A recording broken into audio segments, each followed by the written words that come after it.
Tribunal আহিব মোৰ নিজৰ চিনেমা এখন মোৰ চিনেমাখন যদি বেয়া পায় ক'ব যে ভাল লগা নাই মই বেয়া নাপাওঁ তেতিয়া মই ভাল চিনেমা বনাব ট্ৰাই কৰিম নেক্সট সো সকলোকে খালি অসমীয়া চিনেমা চাবলৈ আহ্বান জনাইছোঁ সেইটোৱে মেইন কথা অসমীয়া চিনেমা জিন্দাবাদ যে হিমন্ত বিশ্ব শৰ্মাই সিদ্ধাৰ্থ শৰ্মাক বচাব খুজিছে হিমন্ত বিশ্ব শৰ্মাই শ্যামকানু মহন্তক বচাব খুজিছে হিমন্ত বিশ্ব শৰ্মাই প্ৰবীত্ৰ মাৰ্ঘেটাক বচাব খুজিছে আৰু হিমন্ত বিশ্ব শৰ্মাই তেওঁৰ পত্নী ৰিণিকী ভূঞাৰ নামটো যে অভিযুক্ত ৰূপে বা সেই ঘটনাটোৰ লগত জড়িত বুলি নাম উঠিছিলে তেওঁৰ নামটো আঁতৰাবৰ কাৰণে এনেকুৱা ধৰণৰ নাটক কৰি যে যিখন কোৰ্টত আমাৰ ইয়াত কেছটো হৈছে সেই কোৰ্টৰ পৰা ছিংগাপুৰৰ সেই কোৰ্টখনলৈ য'ত ঘটনা ঘটিছিলে সেই অঞ্চলৰ কোৰ্টখনলৈ কি কৰিব লাগিব এটা লেটাৰ অফ ৰিকুৱেষ্ট পঠিয়াব লাগিব কোৰ্টৰ পৰা কোৰ্টলৈ বা কোৰ্টৰ পৰা কম্পিটেণ্ট অথৰিটিলৈ নমস্কাৰ ফেমিলি কি খবৰ আপোনালোকৰ আপডেট লৈ আহিছোঁ আপোনালোকৰ মৰমৰ কণ্ঠশিল্পী জুবিন দাদাৰ ৰৈ ৰৈ বিনালে ফিল্মটো অলৰেডি মুক্তি হ'লে আপোনালোকে যদি ফিল্মটো চাইছা কেনেকুৱা হ'ল মোক কমেণ্ট কৰি জনাব জুবিন দাৰ ৰৈ ৰৈ বিনালে মুভিটো নাম্বাৰ 1 হ'বলৈ গৈ আছে মানে নিউজত দেখি পাই আছোঁ মানে বহুতে চকু পানী নোলাকৈ থাকিব নোৱাৰে ফিল্মটো চালে নিজৰ কাহিনী লৈ নিজৰ জুবিন দাৰ যেনেকুৱা মৃত্যু হ'লে তেনেকুৱা লৈ এই ফিল্মটো মানে জড়িত তেনেকুৱাই মানে জুবিন দাই লিখি থৈ গ'ল সেইটো মানে সকলোৱে জানি বুজি ইমান যে দুখ কৰিছে যে আমাৰ জুবিন দাৰ এনেকুৱা হ'ব বুলি কেতিয়াও ভাবা নাছিলোঁ এইটো যেন সপোন যেন লাগিছে মানে ময়ো সপোন যেন লাগিছিল যেতিয়া জুবিন দাৰ মৃত্যু হৈছিলে মই সপোন যেন লাগিছিল যে জুবিন দা আমাৰ মাজত নাই এইটো কেনেকুৱা হ'ল মই চক খাই গৈছিলোঁ মানে জুবিন দা ৰৈ ৰৈ বিনালে মুভি ৰিলিজ বনাই আছিলে বা তাৰ ভইচ ডাবিং আৰু কৰিব আছিলে মানে ৰৈ গ'ল আৰু ন ভইচ ডাবিং অলপ আছিলে তেখেতে কৈছিল যে জুবিন দাৰ নিউজত মই চাইছিলোঁ মানে জুবিন দা হঠাতে কেনেকুৱা নাইকিয়া হৈ গ'ল মই চক খাই গৈছোঁ মানে জুবিন দা আমাৰ মাজত নাই বোলে ঠিক তেনেদৰে সকলো ৰাইজৰ ৰজাসকলে চক খাই গৈছে মানে জুবিন দা আমাৰ মাজত নাই তেনেকুৱা বোলে মানে জুবিন দাৰ যেনেকৈ মৃত্যু হ'বলৈ নালাগিছিল কিয়নো আমাৰ দুটা আছে নহয় 2-3জনমান হত্যাকাৰী কেনেকৈ হত্যা কৰিলে শ্যামকানু মহন্ত সিদ্ধাৰ্থ শৰ্মা অতি সোনকালে ফাঁচি দিব লাগিব ফাঁচি নহ'লেও কিবা এটা শাস্তি দিবলৈ লাগিব আমি সকলো অনুৰোধ কৰিছোঁ আমাৰ ৰাইজৰ ৰজাসকল বন্ধু বান্ধৱী সকলোৱে অনুৰোধ কৰি আছোঁ জুবিন দাৰ ন্যায়ৰ বাবে আমি প্ৰতিষ্ঠা কৰি আছোঁ যে অসম চৰকাৰে কৰিব নোৱাৰিলেও আমি সকলো ৰাইজৰ ৰজাসকলে যেন আমি ন্যায় দিব পাৰোঁ বা চেষ্টা কৰি আছোঁ যে আমি এই হত্যাকাৰীক অতি সোনকালে শাস্তি দিবলৈ পাৰোঁ এইমাত্ৰ কালিলৈ আমাৰ মুখ্যমন্ত্ৰী হেমন্ত মামাই কৈ দিলে বা হত্যাকাণ্ড বুলি কৈ দিলে মানে এইটো একো হোৱা নাই এইটো হত্যাকাণ্ড বুলি আমাৰ মামাই প্ৰথমবাৰৰ বাবে মুখ খুলিলে হত্যাকাণ্ড বুলি মানে আমাৰ ডক্টৰ হেমন্ত বিশ্ব শৰ্মা ডাঙৰীয়াই কালিলৈ পৰা মুখ খুলিলে যেন 17 ডিচেম্বৰত হ'ব লগা আছিল কিন্তু 8 ডিচেম্বৰত অতি সোনকালে এইটো হ'ব লাগিব SITৰ পৰা এই কথাষাৰ আমাৰ মামাই কৈ দিলে আপোনালোকেতো দেখা পালে আপোনালোকে চাই ল'ব এতিয়া কি কথা ক'লে যে হিমন্ত বিশ্ব শৰ্মাই সিদ্ধাৰ্থ শৰ্মাক বচাব খুজিছে হিমন্ত বিশ্ব শৰ্মাই শ্যামকানু মহন্তক বচাব খুজিছে হিমন্ত বিশ্ব শৰ্মাই প্ৰবীত্ৰ মাৰ্ঘেটাক বচাব খুজিছে আৰু হিমন্ত বিশ্ব শৰ্মাই তেওঁৰ পত্নী ৰিণিকী ভূঞাৰ নামটো যে অভিযুক্ত ৰূপে বা সেই ঘটনাটোৰ লগত জড়িত বুলি নাম উঠিছিলে তেওঁৰ নামটো আঁতৰাবৰ কাৰণে এনেকুৱা ধৰণৰ নাটক কৰি এই জুবিন দাৰ মৃত্যুৰ এই গোটেই তদন্তটো তেওঁ আঁতৰাব খুজিছে তেওঁ আঁতৰাব খুজিবই কাৰণ জুবিন দাই তেওঁ জীৱনকালত কিমান বেয়াকৈ কৈ থৈছে পলিটিক্স নকৰিবা বন্ধু বুলি কাৰ কাৰণে গীত লিখিছিলে ডাইৰেক্টলি আপুনি পলিটিক্স নকৰিবা বন্ধু বুলি কওঁতে তেওঁ দুজন মানুহৰ নাম কৈছে এজন হ'ল সৰ্বানন্দ সোণোৱাল আনজন হ'ল হিমন্ত বিশ্ব শৰ্মা তোমালোকে পলিটিক্স নকৰিবা বুলি কৈছে আপোনালোকৰ নিশ্চয় মনত আছে পলিটিক্স নকৰিবা বুলি গানটো যেতিয়া তেওঁ গাইছে তেতিয়া ডাইৰেক্টলি সৰ্বানন্দ সোণোৱাল আৰু হিমন্ত বিশ্ব শৰ্মাৰ নাম লৈছে আৰু সৰ্বানন্দ সোণোৱাল আৰু হিমন্ত বিশ্ব শৰ্মাক এটা পাপৰৰ লগত তুলনা কৰিছে MLA মিনিষ্টাৰবিলাক পাপৰ বুলি যে কৈছে কোনো অৰ্থ নাই অকল চাউণ্ডে আছে বুলি কৈছে ইহঁতৰ কোনো খাদ্যৰ গুণ নাই মানে তেহঁতৰ মাল মটং একো নাই খোলা খালি বস্তু এই বুলি যে কৈছে কাৰ কথা কৈছে সৰ্বানন্দ সোণোৱাল আৰু হিমন্ত বিশ্ব শৰ্মাৰ কথাই কৈছে গতিকে মই ভাবোঁ যে সেইকাৰণে এতিয়া মুখ্যমন্ত্ৰীয়ে আমাৰ জুবিন গাৰ্গৰ ন্যায়ৰ বিষয়টো সঁচাকৈ গুৰুত্ব আৰোপ কৰা নাই জুবিন গাৰ্গক আচলতে আপোনালোকে নিজে দেখিছে চাগে যেতিয়া জুবিন গাৰ্গৰ ন্যায় বিচাৰিছে তেওঁ বেলেগ এটা বিষয় উলিয়াই বিষয়টো ডাইভাৰ্ট কৰিবৰ কাৰণে চেষ্টা কৰি আছে তেওঁলোকৰ আপোনালোকে নিজে দেখিছে প্ৰত্যেকটো কথাতে জুবিন গাৰ্গৰ গুৰুত্ব কমাবৰ কাৰণে যিমান কৰিব লাগে মুখ্যমন্ত্ৰীয়ে সিমান চেষ্টা কৰিছে আৰু সিমান চেষ্টা কৰিও যেতিয়া মানুহে আপোনাৰ জুবিন গাৰ্গক পাহৰা নাই উপায় নাপায় মানুহটোৱে কৈছে যে ঠিক আছে মানুহৰ মতে দেখুৱাবৰ কাৰণে মই একদম হত্যাকাণ্ড বুলি দি দিম কিন্তু কোনো মানুহ নফচে চবকে মই উলিয়াই দিম এইটোৱে তেওঁৰ পলিটিক্স প্ৰথমত আপোনালোকে যদি মোৰ চেনেলত যদি নতুনবাৰ আহিছে ছাবস্ক্ৰাইব কৰি ল'ব এই নিউজটো আপোনালোকে চাই এটা কমেণ্ট কৰি জনাব আমাৰ অখিল গগৈ ডাঙৰীয়া আৰু মামাৰ বিষয়ে কি কথা আলোচনা কৰিলে বা কি ঘোষণা কৰিলে আপোনালোকে চাই ল'ব আৰু কমেণ্ট কৰি জনাব ঠিক আছে বাৰু চাই লোৱা আগতে তেওঁ জুবিনদাৰ ন্যায় দিয়াৰ এক্টিং কৰিব নাটক কৰিব কিন্তু তেওঁ ন্যায় দিব নোৱাৰে ন্যায় দিব নোৱাৰাৰ প্ৰধান কাৰণ বহুত আছে তাৰ ভিতৰত এটা প্ৰধান কাৰণ হ'ল যে যিবিলাক মানুহ অভিযুক্ত সেই অভিযুক্তবিলাক বেছিভাগে বিজেপি দলৰ লগত যুক্ত আজি চাওক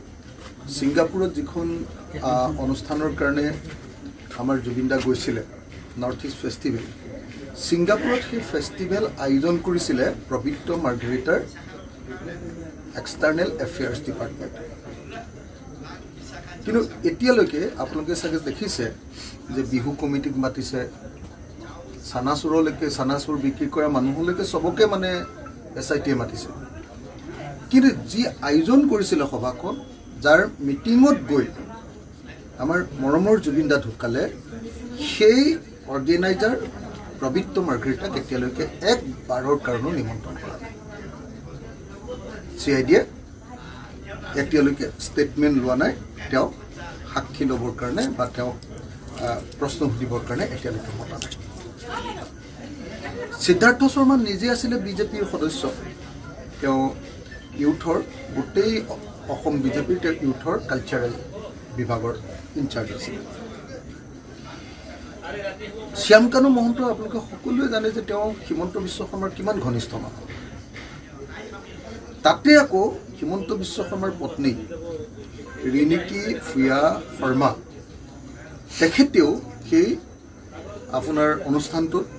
নৰ্থ ইষ্ট ফেষ্টিভেল ছিংগাপুৰত তেখেতেও গৈছিলে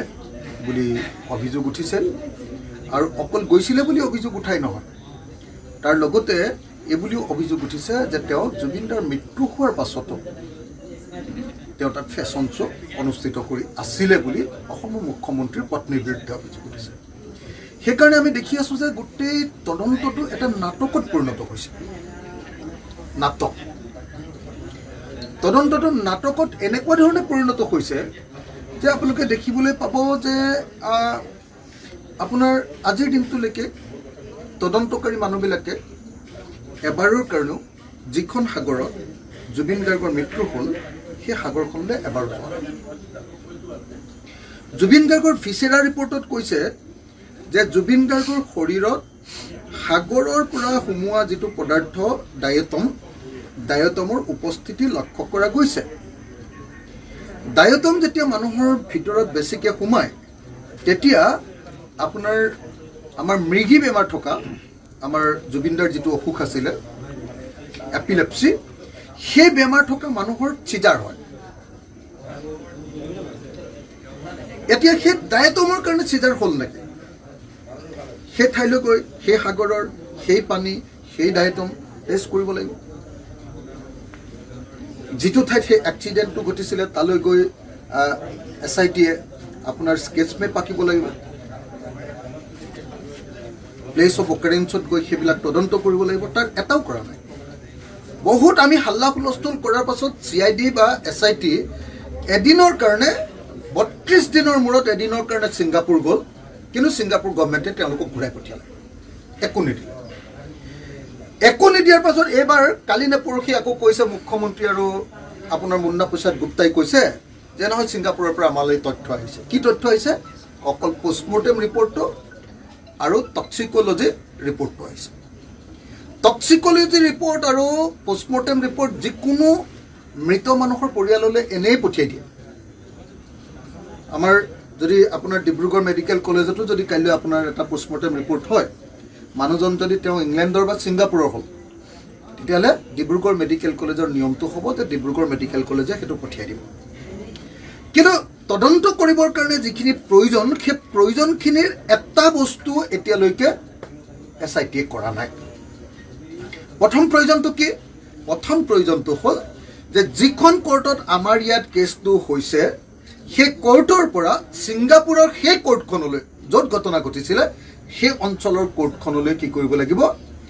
এটা লেটাৰ অফ ৰিকুৱেষ্ট পঠিয়াব লাগিব। কোৰ্টৰ পৰা কোৰ্টলৈ বা কোৰ্টৰ পৰা কম্পিটেণ্ট অথৰিটিলৈ লেটাৰ অফ ৰিকুৱেষ্ট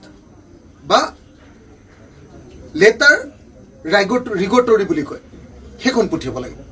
কিন্তু এতিয়ালৈকে কোনো কোৰ্টৰ পৰা এখনো নটিচ ছিংগাপুৰ গভৰ্ণমেণ্টলৈ বা ছিংগাপুৰৰ কোৰ্টলৈ এতিয়ালৈকে পঠিওৱা হোৱা নাই।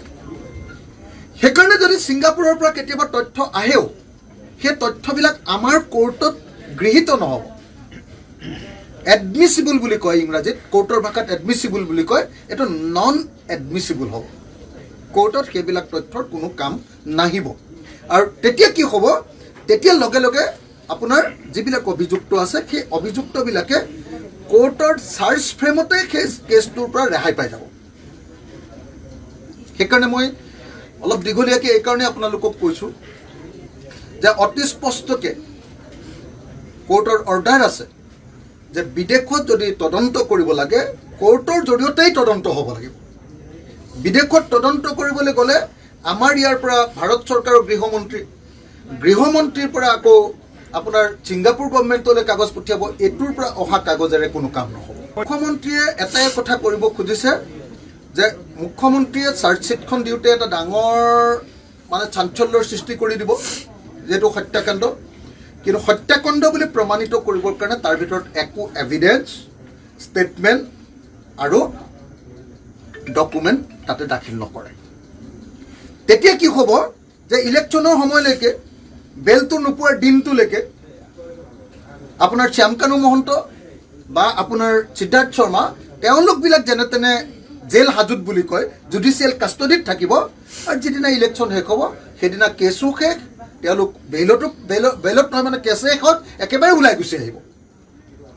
কাৰণ এই তদন্তটো একেবাৰে ভেকু ভাওনা। মই নিজে আইন প্ৰণেতা নহয় জানো? মোৰ কামটোৱে হ'ল মই লেজিছলেটৰ, মই আইন বনাওঁ, বিধায়কবিলাকে আইন বনায়। সেইকাৰণে আইনত কি কথা আছে সেই কথাটো আমি তন্নকৈ পঢ়িব জানো। আৰু আইনৰ প্ৰত্যেকটো কথা পঢ়াৰ পাছত, এডভোকেটৰ লগত কথা পতাৰ পাছত আৰু কেছ ল'বিলাক মাদ্ৰাজ হাইকোৰ্টে নিৰ্দেশ দি থৈছে যে বিদেশত তদন্ত কৰিবলৈ হ'লে কি কৰিব লাগিব। বিদেশত তদন্ত কৰিবলৈ হ'লে আমাৰ কোৰ্টৰ জাজে সেই তাৰ কোৰ্টলৈ এটা অৰ্ডাৰ পঠিয়াব লাগিব, যাক লেটাৰ ৰিগটৰী বা লেটাৰ অফ ৰিকুৱেষ্ট বুলি কয়, সেইখন পঠিয়াব লাগিব।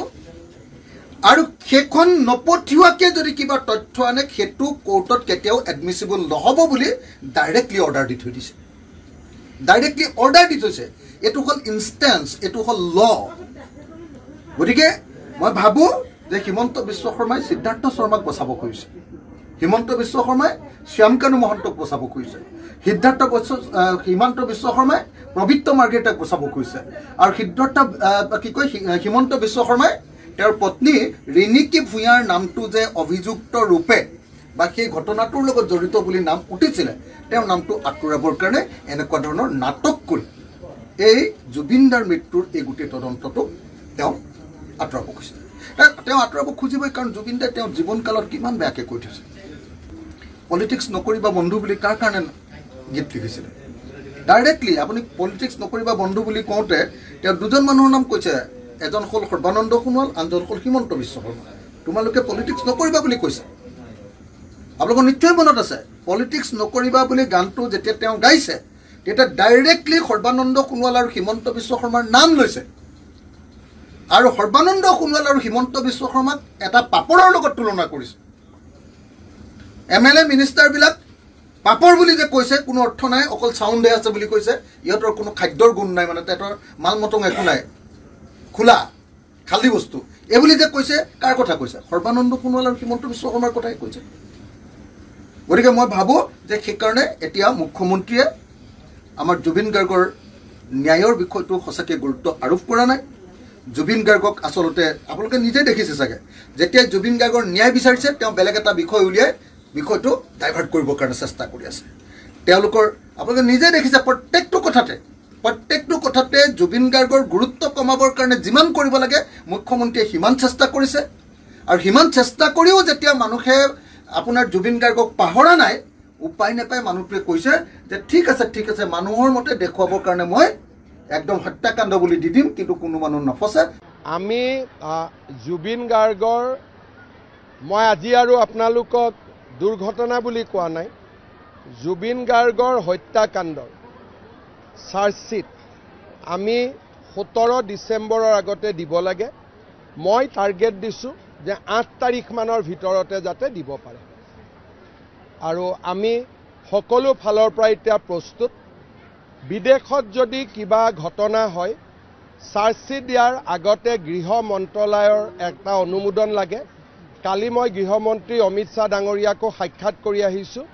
যাতে আমি অনুমোদনটো সোনকালে পাব পাৰোঁ গতিকে মই ভাবোঁ যে অহা 3-4 দিনৰ ভিতৰতে SITয়ে MHA লৈকে লিখিব মিনিষ্ট্ৰী অফ হোম এফেয়াৰ্ছলৈকে অনুমোদন আমি পাই যাম আৰু লগে লগে আমি লাষ্ট ডেট 8-9-7 আমি চাৰ্জশ্বিট দি দিম আমি জুবিন গাৰ্গৰ মই আজি আৰু আপোনালোকক দুৰ্ঘটনা বুলি কোৱা নাই জুবিন গাৰ্গৰ হত্যাকাণ্ডৰ চাৰ্জশ্বিট আমি 17 ডিচেম্বৰৰ আগতে দিব লাগে মই টাৰ্গেট দিছোঁ যে 8 তাৰিখমানৰ ভিতৰতে যাতে দিব পাৰে আৰু আমি সকলো ফালৰ পৰা এতিয়া প্ৰস্তুত বিদেশত যদি কিবা ঘটনা হয় চাৰ্জশ্বিট দিয়াৰ আগতে গৃহ মন্ত্ৰালয়ৰ এটা অনুমোদন লাগে কালি মই গৃহমন্ত্ৰী অমিত শ্বাহ ডাঙৰীয়াকো সাক্ষাৎ কৰি আহিছোঁ যাতে আমি অনুমোদনটো সোনকালে পাব পাৰোঁ গতিকে মই ভাবোঁ যে অহা 3-4 দিনৰ ভিতৰতে SITয়ে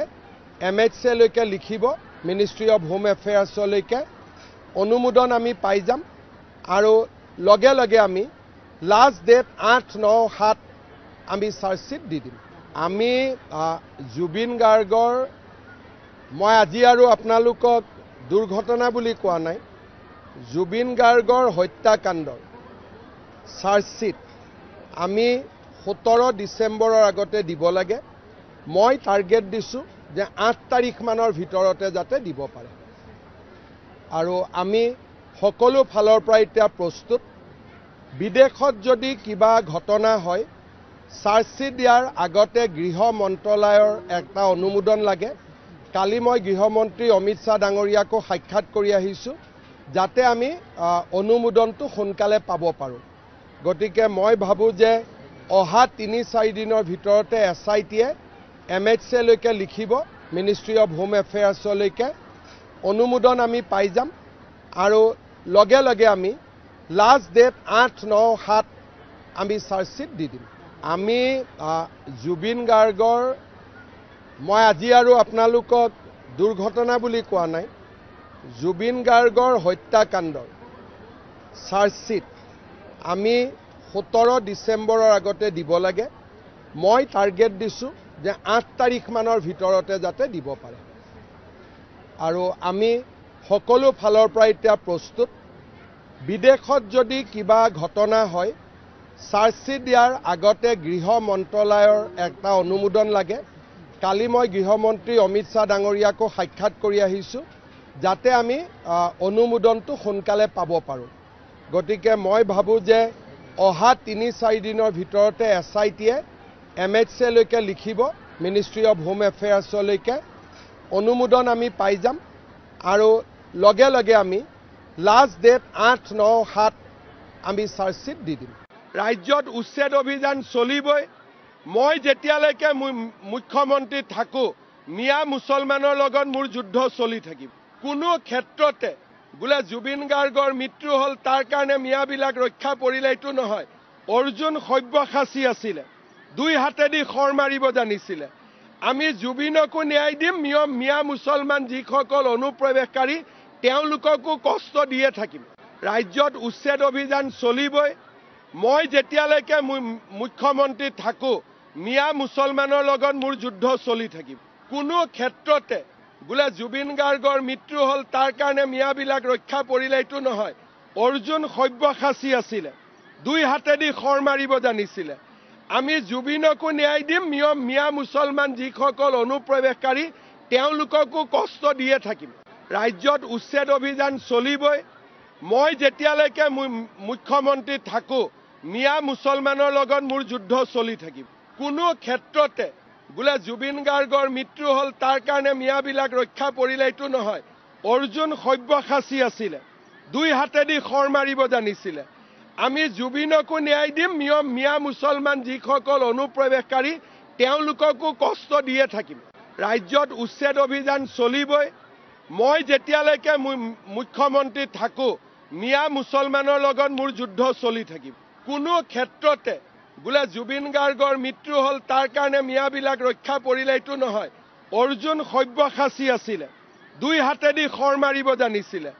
আমি জুবিনকো ন্যায় দিম, মিয়া মুছলমান যিসকল অনুপ্ৰৱেশকাৰী তেওঁলোককো কষ্ট দিয়ে থাকিম। ৰাজ্যত উচ্ছেদ অভিযান চলিবই। মই যেতিয়ালৈকে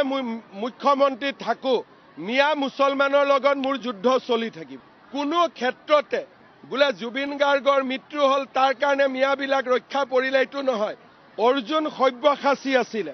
2 হাতেদি খৰ মাৰিব জানিছিলে। আমি জুবিনকো ন্যায় দিম, মিয়া মুছলমান যিসকল অনুপ্ৰৱেশকাৰী তেওঁলোককো কষ্ট দিয়ে থাকিম। ৰাজ্যত উচ্ছেদ অভিযান চলিবই। মই যেতিয়ালৈকে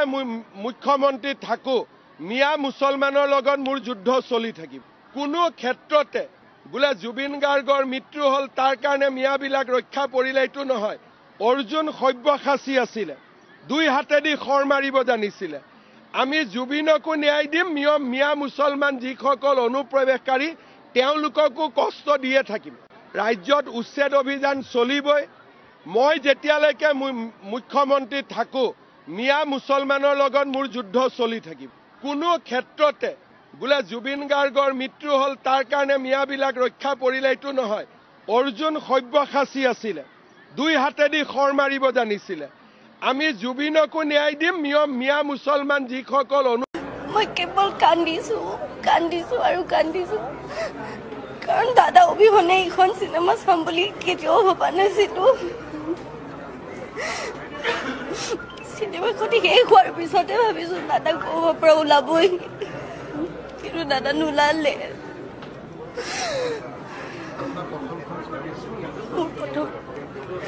শ্বুটিঙৰ সময়ত আপোনালোকে একেলগে যেতিয়া শ্বুটিং চলিছিলে সেই সময়ত জুবিন গাৰ্গৰ মনৰ অনুভৱ কেনেকুৱা আছিলে, কি শ্বেয়াৰ কৰিব? বহুত বেছি এক্সাইটেড হৈ আছিলে, কাৰণ সপোনৰ ছবি আছিলে দাদাৰ ৰৈ ৰৈ বিনালে। আজি সপোনৰ ছবিখন দাদাই নিজে নেদেখিলে।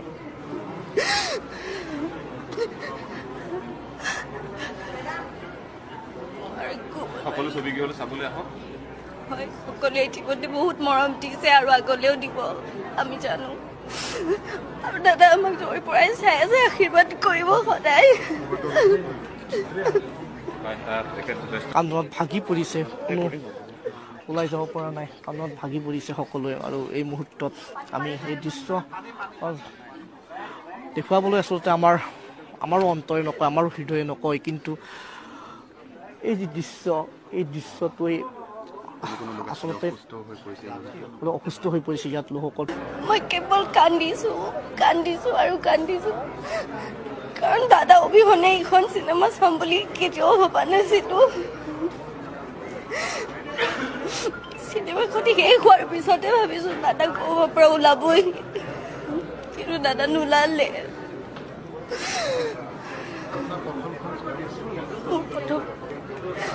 শ্বুটিঙৰ সময়ত আপোনালোকৰ একেলগে যেতিয়া শ্বুটিং চলিছিলে সেই সময়ত জুবিন গাৰ্গৰ মনৰ অনুভৱ কেনেকুৱা আছিলে কি শ্বেয়াৰ কৰিব বহুত বেছি এক্সাইটেড হৈ আছিলে কাৰণ সপোনৰ ছবি আছিলে দাদাৰ ৰৈ ৰৈ বিনালে আজি সপোনৰ ছবিখন দাদাই নিজে নেদেখিলে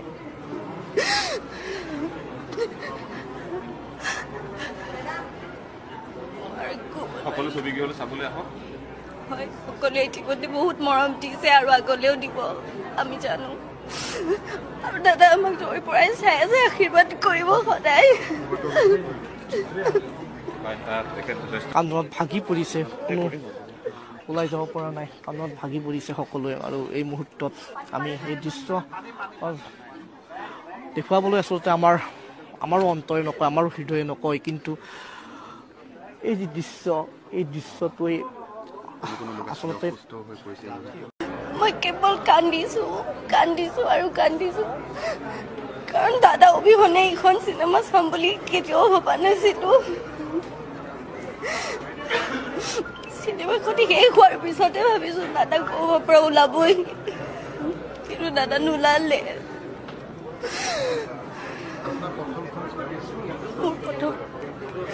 শ্বুটিঙৰ সময়ত আপোনালোকৰ একেলগে যেতিয়া শ্বুটিং চলিছিলে সেই সময়ত জুবিন গাৰ্গৰ মনৰ অনুভৱ কেনেকুৱা আছিলে কি শ্বেয়াৰ কৰিব বহুত বেছি এক্সাইটেড হৈ আছিলে কাৰণ সপোনৰ ছবি আছিলে দাদাৰ ৰৈ ৰৈ বিনালে আজি সপোনৰ ছবিখন দাদাই নিজে নেদেখিলে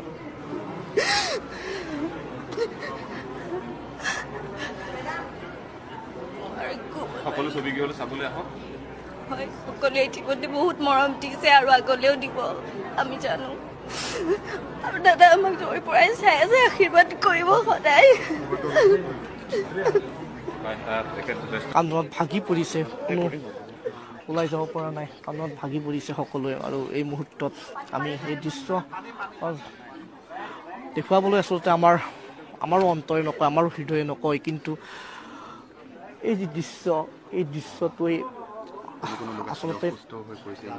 অসুস্থ হৈ পৰিছে ইয়াত লোকসকল মই কেৱল কান্দিছো আৰু কান্দিছো কাৰণ দাদা অবিহনে এইখন চিনেমা চাম বুলি কেতিয়াও ভবা নাছিলো চিনেমাখন শেষ হোৱাৰ পিছতে ভাবিছো দাদা ক'ৰবাৰ পৰা ওলাবই কিন্তু দাদা নোলালে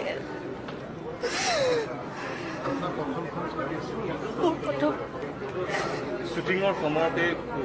আপোনালোকৰ একেলগে যেতিয়া শ্বুটিং চলিছিলে সেই সময়ত জুবিন গাৰ্গৰ মনৰ অনুভৱ কেনেকুৱা আছিলে কি শ্বেয়াৰ কৰিব বহুত বেছি এক্সাইটেড হৈ আছিলে কাৰণ সপোনৰ ছবি আছিলে দাদাৰ ৰৈ ৰৈ বিনালে আজি সপোনৰ ছবিখন দাদাই নিজে নেদেখিলে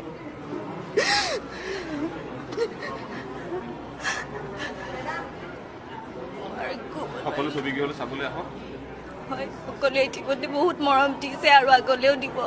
আমি জানো আৰু দাদা আমাক দৌৰ পৰাই চাই আছে আশীৰ্বাদ কৰিব সদায় কান্দোনত ভাগি পৰিছে কোনো ওলাই যাব পৰা নাই কান্দোনত ভাগি পৰিছে সকলোৱে আৰু এই মুহূৰ্তত আমি এই দৃশ্য দেখুৱাবলৈ আচলতে আমাৰো অন্তৰে নকয় আমাৰো হৃদয়ে নকয় কিন্তু এই যি দৃশ্য এই দৃশ্যটোৱে আচলতে মই কেৱল কান্দিছো আৰু কান্দিছো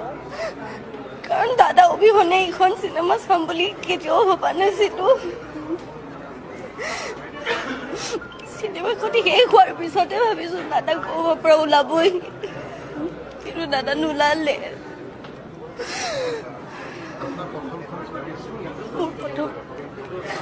শ্বুটিঙৰ সময়ত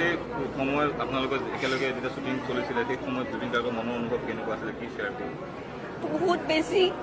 বহুত বেছি এক্সাইটেড হৈ আছিলে কাৰণ সপোনৰ ছবি আছিলে দাদাৰ ৰৈ ৰৈ বিনালে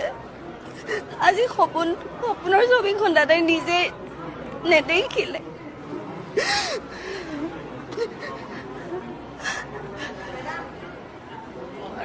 সকলো ছবি কি হ'লে চাবলৈ আহক হয় সকলোৱে ইতিমধ্যে বহুত মৰম দিছে আৰু আগলৈও দিব আমি জানো আৰু দাদা আমাক দৌৰ পৰাই চাই আছে আশীৰ্বাদ কৰিব সদায় কান্দোনত ভাগি পৰিছে কোনো ওলাই যাব পৰা নাই, কাণত ভাগি পৰিছে সকলোৱে। আৰু এই মুহূৰ্তত আমি এই দৃশ্য দেখুৱাবলৈ আচলতে আমাৰো অন্তৰে নকয়, আমাৰো হৃদয়ে নকয়, কিন্তু এই যি দৃশ্য, এই দৃশ্যটোৱে আচলতে অসুস্থ হৈ পৰিছে ইয়াত লোকসকল। মই কেৱল কান্দিছো আৰু কান্দিছো, কাৰণ দাদা অবিহনে এইখন চিনেমা চাম বুলি কেতিয়াও ভবা নাছিলো। চিনেমাখন শেষ হোৱাৰ পিছতে ভাবিছো দাদা ক'ৰবাৰ পৰা ওলাবই, কিন্তু দাদা নোলালে।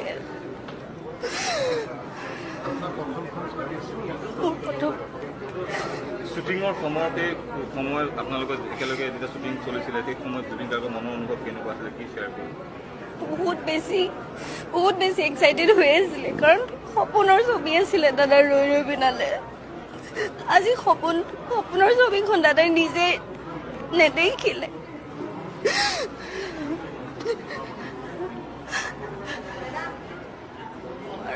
সকলো ছবিগৃহলৈ চাবলৈ আহক। হয়, সকলোৱে ইতিমধ্যে বহুত মৰম দিছে আৰু আগলৈও দিব আমি জানো। আৰু দাদা আমাক দূৰৰ পৰাই চাই আছে, আশীৰ্বাদ কৰিব সদায়।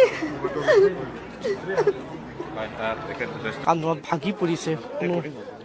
ওলাই যাব পৰা নাই, কাণত ভাগি পৰিছে সকলোৱে। আৰু এই মুহূৰ্তত আমি এই দৃশ্য দেখুৱাবলৈ আচলতে আমাৰো অন্তৰে নকয়, আমাৰো হৃদয়ে নকয়, কিন্তু এই যি দৃশ্য, এই দৃশ্যটোৱে আচলতে মই কেৱল কান্দিছো আৰু কান্দিছো, কাৰণ দাদা অবিহনে এইখন চিনেমা চাম বুলি কেতিয়াও ভবা নাছিলো। চিনেমাখন শেষ হোৱাৰ পিছতে ভাবিছো দাদা ক'ৰবাৰ পৰা ওলাবই, কিন্তু দাদা নোলালে।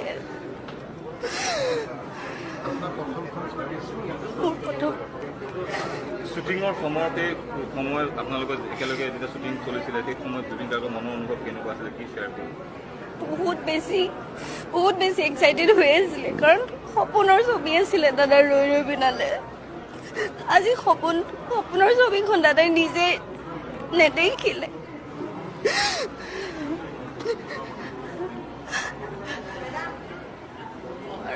সকলো ছবিগৃহলৈ চাবলৈ আহক। হয়, সকলোৱে ইতিমধ্যে বহুত মৰম দিছে আৰু আগলৈও দিব আমি জানো।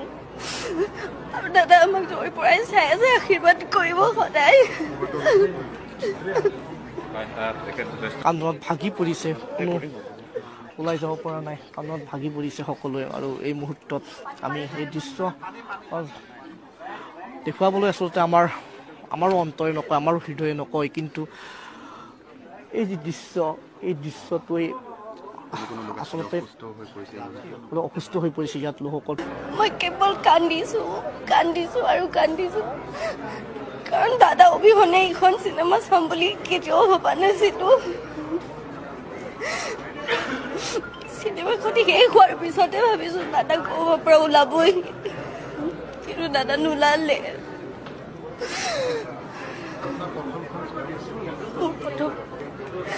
শ্বুটিঙৰ সময়ত আপোনালোকে একেলগে যেতিয়া শ্বুটিং চলিছিলে সেই সময়ত জুবিন গাৰ্গৰ মনৰ অনুভৱ কেনেকুৱা আছিলে, কি শ্বেয়াৰ কৰিব? বহুত বেছি এক্সাইটেড হৈ আছিলে, কাৰণ সপোনৰ ছবি আছিলে দাদাৰ ৰৈ ৰৈ বিনালে। আজি সপোনৰ ছবিখন দাদাই নিজে নেদেখিলে।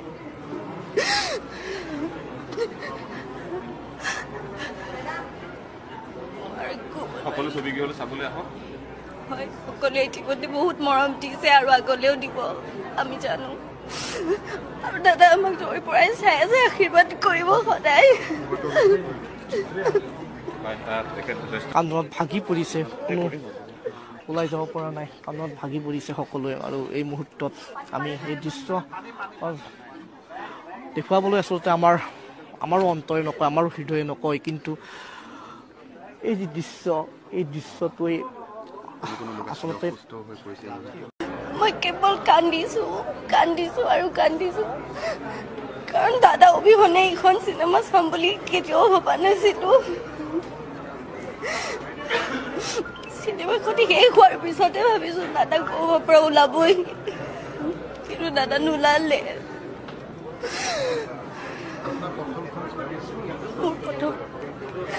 শ্বুটিঙৰ সময়ত আপোনালোকে একেলগে যেতিয়া শ্বুটিং চলিছিলে সেই সময়ত জুবিন গাৰ্গৰ মনৰ অনুভৱ কেনেকুৱা আছিলে কি শ্বেয়াৰ কৰিব বহুত বেছি এক্সাইটেড হৈ আছিলে কাৰণ সপোনৰ ছবি আছিলে দাদাৰ ৰৈ ৰৈ বিনালে আজি সপোনৰ ছবিখন দাদাই নিজে নেদেখিলে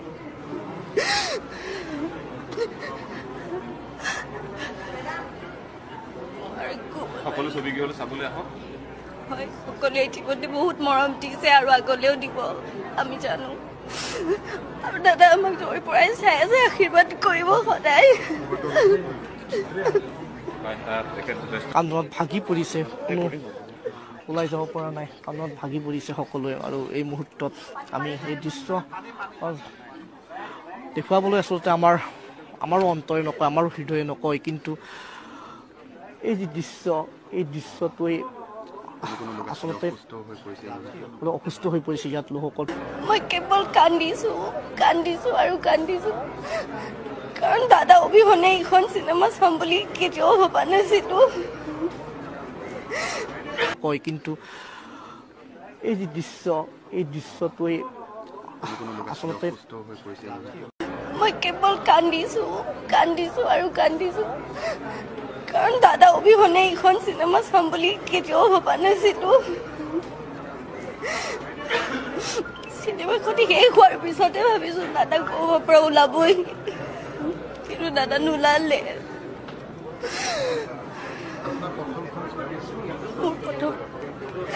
শ্বুটিঙৰ সময়ত আপোনালোকে একেলগে যেতিয়া শ্বুটিং চলিছিলে সেই সময়ত জুবিন গাৰ্গৰ মনৰ অনুভৱ কেনেকুৱা আছিলে কি শ্বেয়াৰ কৰিব বহুত বেছি এক্সাইটেড হৈ আছিলে কাৰণ সপোনৰ ছবি আছিলে দাদাৰ ৰৈ ৰৈ বিনালে আজি সপোনৰ ছবিখন দাদাই নিজে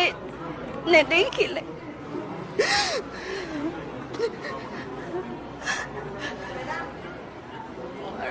সকলো ছবি কি হ'লে চাবলৈ আহক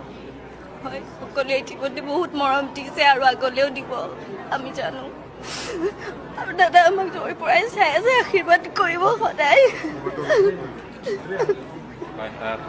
কান্দোনত ভাগি পৰিছে কোনো ওলাই যাব পৰা নাই কান্দোনত ভাগি পৰিছে সকলোৱে আৰু এই মুহূৰ্তত আমি এই দৃশ্য দেখুৱাবলৈ আচলতে আমাৰো অন্তৰে নকয় আমাৰো হৃদয়ে নকয় আজি সপোনৰ ছবিখন দাদাই নিজে নেদেখিলে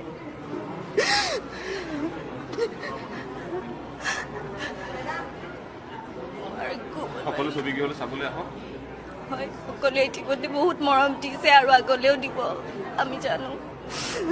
আৰু দাদা আমাক দূৰৰ পৰাই চাই আছে আশীৰ্বাদ কৰিব সদায় কান্দোনত ভাগি পৰিছে কোনো ওলাই যাব পৰা নাই কান্দোনত ভাগি পৰিছে সকলোৱে আৰু এই মুহূৰ্তত আমি এই দৃশ্য দেখুৱাবলৈ আচলতে আমাৰো অন্তৰে নকয় আমাৰো হৃদয়ে নকয় কিন্তু এই যি দৃশ্য এই দৃশ্যটোৱে আচলতে মই কেৱল কান্দিছো আৰু কান্দিছো কাৰণ দাদা অবিহনে এইখন চিনেমা চাম বুলি কেতিয়াও ভবা নাছিলো চিনেমাখন শেষ হোৱাৰ পিছতে ভাবিছো দাদা ক'ৰবাৰ পৰা ওলাবই কিন্তু দাদা নোলালে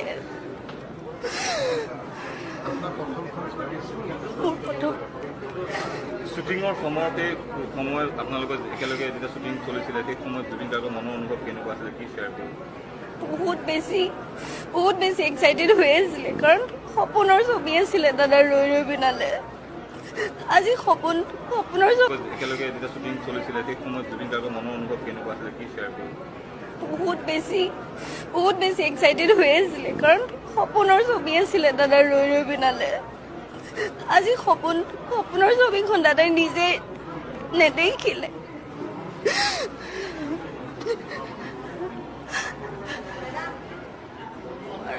সকলো ছবি কি হ'লে চাবলৈ আহক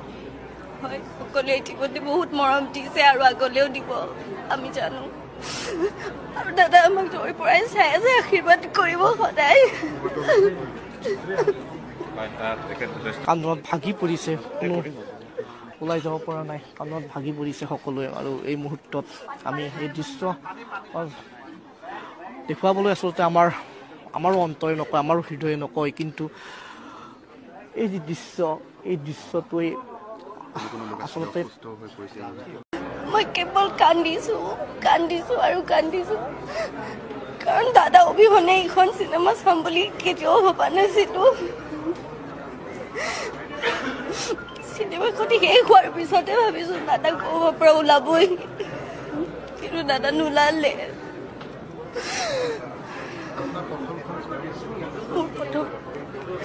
শ্বুটিঙৰ সময়ত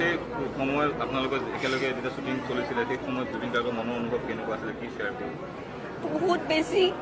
বহুত বেছি এক্সাইটেড হৈ আছিলে, কাৰণ সপোনৰ ছবি আছিলে দাদাৰ ৰৈ ৰৈ বিনালে। আজি সপোনৰ ছবিখন দাদাই নিজে নেদেখিলে।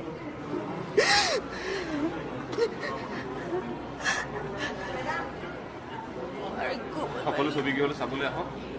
হয়, সকলোৱে ইতিমধ্যে বহুত মৰম দিছে আৰু আগলৈও দিব আমি জানো। আৰু দাদা আমাক য'ৰ পৰাই চাই আছে আশীৰ্বাদ কৰিব সদায়। কান্দনত ভাগি পৰিছে, কোনো ওলাই যাব পৰা নাই, কান্দনত ভাগি পৰিছে সকলোৱে। আৰু এই মুহূৰ্তত আমি এই দৃশ্য দেখুৱাবলৈ আচলতে আমাৰো অন্তৰে নকয়, আমাৰো হৃদয়ে নকয়, কিন্তু এই যি দৃশ্য, এই দৃশ্যটোৱে আচলতে অসুস্থ হৈ পৰিছে ইয়াত লোকসকল। মই কেৱল কান্দিছো আৰু কান্দিছো কাৰণ দাদা অবিহনে এইখন চিনেমা চাম বুলি কেতিয়াও ভবা নাছিলো। চিনেমাখন শেষ হোৱাৰ পিছতে ভাবিছো দাদা ক'ৰবাৰ পৰা ওলাবই, কিন্তু দাদা নোলালে।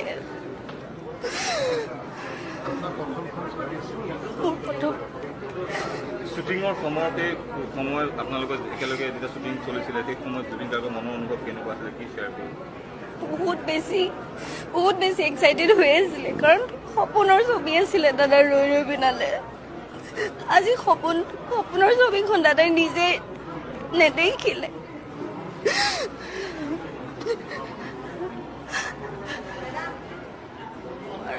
সকলো ছবি কি হ'লে চাবলৈ আহক। হয়, সকলোৱে ইতিমধ্যে বহুত মৰম দিছে আৰু আগলৈও দিব আমি জানো। আৰু দাদা আমাক য'ৰ পৰাই চাই আছে আশীৰ্বাদ কৰিব সদায়।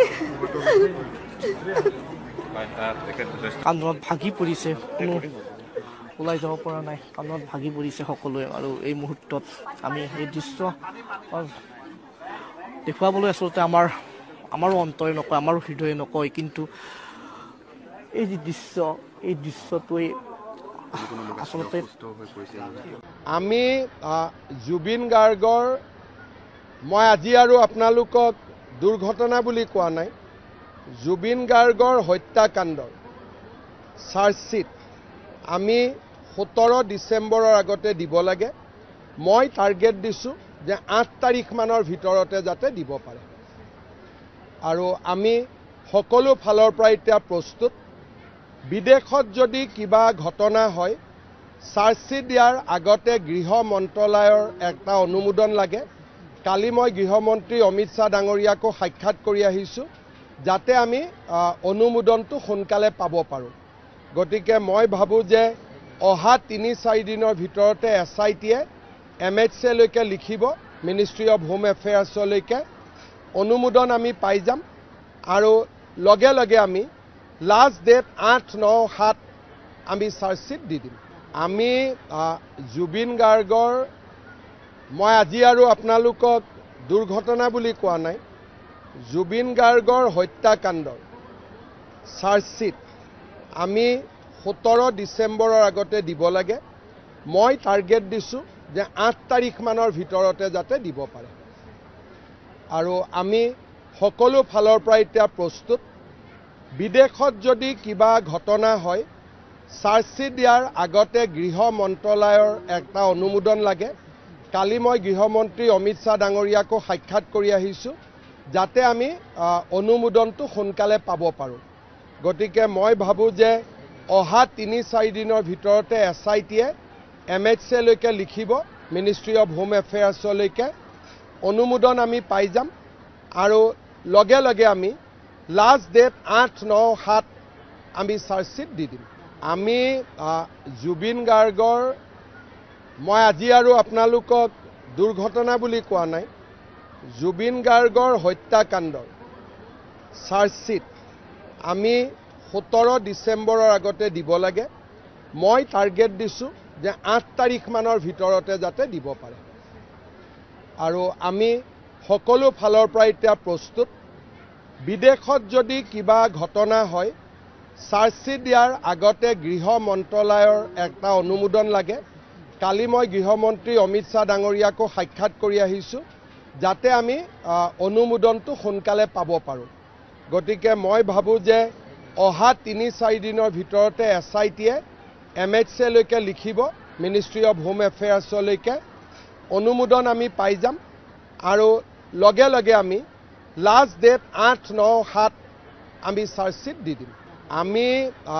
জুবিন গাৰ্গৰ মই আজি আৰু আপোনালোকক দুৰ্ঘটনা বুলি কোৱা নাই জুবিন গাৰ্গৰ হত্যাকাণ্ডৰ চাৰ্জশ্বিট আমি 17 ডিচেম্বৰৰ আগতে দিব লাগে মই টাৰ্গেট দিছোঁ যে 8 তাৰিখ মানৰ ভিতৰতে যাতে দিব পাৰে আৰু আমি সকলো ফালৰ পৰা এতিয়া প্ৰস্তুত বিদেশত যদি কিবা ঘটনা হয় চাৰ্জশ্বিট দিয়াৰ আগতে গৃহ মন্ত্ৰালয়ৰ এটা অনুমোদন লাগে কালি মই গৃহমন্ত্ৰী অমিত শ্বাহ ডাঙৰীয়াকো সাক্ষাৎ কৰি আহিছোঁ যাতে আমি অনুমোদনটো সোনকালে পাব পাৰোঁ গতিকে মই ভাবোঁ যে অহা 3-4 দিনৰ ভিতৰতে SITয়ে MHA লৈকে লিখিব মিনিষ্ট্ৰী অফ হোম এফেয়াৰ্ছলৈকে অনুমোদন আমি পাই যাম আৰু লগে লগে আমি লাষ্ট ডেট 8-9-7 আমি চাৰ্জশ্বিট দি দিম আমি জুবিন গাৰ্গৰ মই আজি আৰু আপোনালোকক দুৰ্ঘটনা বুলি কোৱা নাই জুবিন গাৰ্গৰ হত্যাকাণ্ডৰ চাৰ্জশ্বিট আমি 17 ডিচেম্বৰৰ আগতে দিব লাগে মই টাৰ্গেট দিছোঁ যে 8 তাৰিখ মানৰ ভিতৰতে যাতে দিব পাৰে আৰু আমি সকলো ফালৰ পৰা এতিয়া প্ৰস্তুত বিদেশত যদি কিবা ঘটনা হয় চাৰ্জশ্বিট দিয়াৰ আগতে গৃহ মন্ত্ৰালয়ৰ এটা অনুমোদন লাগে কালি মই গৃহমন্ত্ৰী অমিত শ্বাহ ডাঙৰীয়াকো সাক্ষাৎ কৰি আহিছোঁ যাতে আমি অনুমোদনটো সোনকালে পাব পাৰোঁ গতিকে মই ভাবোঁ যে অহা 3-4 দিনৰ ভিতৰতে SITয়ে MHA লৈকে লিখিব মিনিষ্ট্ৰী অফ হোম এফেয়াৰ্ছলৈকে অনুমোদন আমি পাই যাম আৰু লগে লগে আমি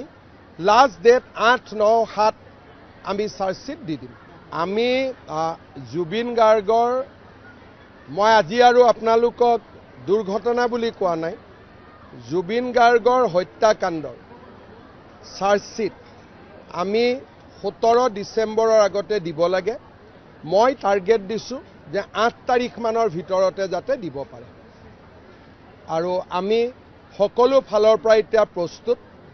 বিদেশত যদি কিবা ঘটনা হয় চাৰ্জশ্বিট দিয়াৰ আগতে গৃহ মন্ত্ৰালয়ৰ এটা অনুমোদন লাগে কালি মই গৃহমন্ত্ৰী অমিত শ্বাহ ডাঙৰীয়াকো সাক্ষাৎ কৰি আহিছোঁ যাতে আমি অনুমোদনটো সোনকালে পাব পাৰোঁ গতিকে মই ভাবোঁ যে অহা 3-4 দিনৰ ভিতৰতে SITয়ে MHA লৈকে লিখিব মিনিষ্ট্ৰী অফ হোম এফেয়াৰ্ছলৈকে অনুমোদন আমি পাই যাম আৰু লগে লগে আমি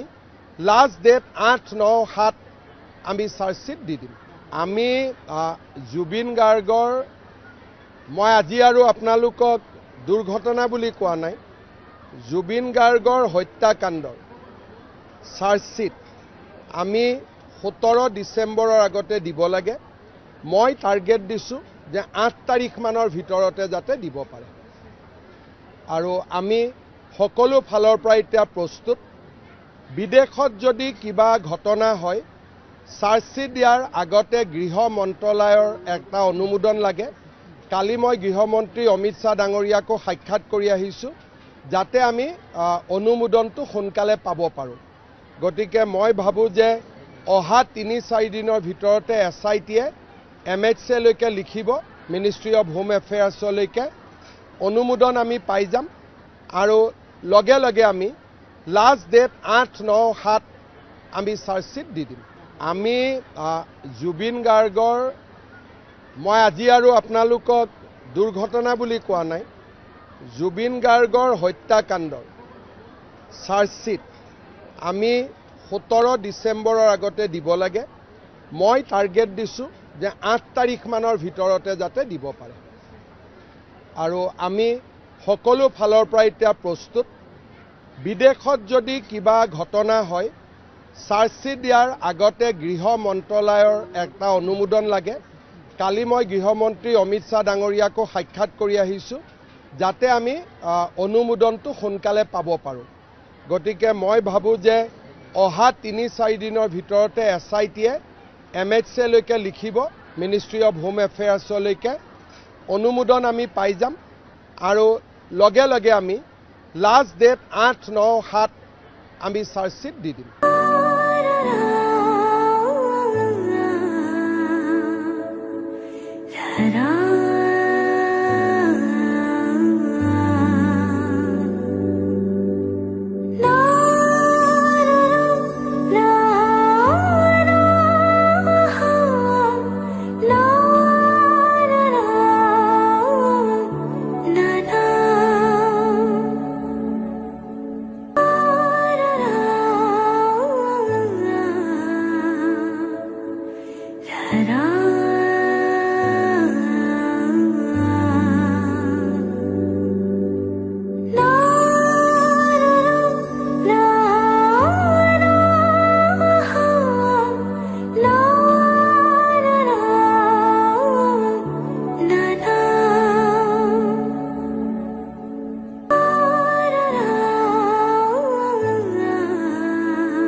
ঠিক আছে বন্ধুসকল, আপোনালোকে সকলোৱে ভিডিঅ'টো দেখিলা। এতিয়া নিউজৰ মাজত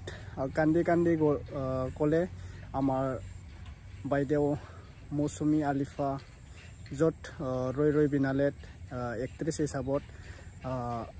ৰোল কৰিছিলে আমাৰ জুবিনদাৰ মুভিত। এতিয়া ৰৈ ৰৈ বিনালেত আপোনালোকে যদি ফিল্মটো চাইছা দেখা পাব, আমাৰ মৌচুমী আলিফা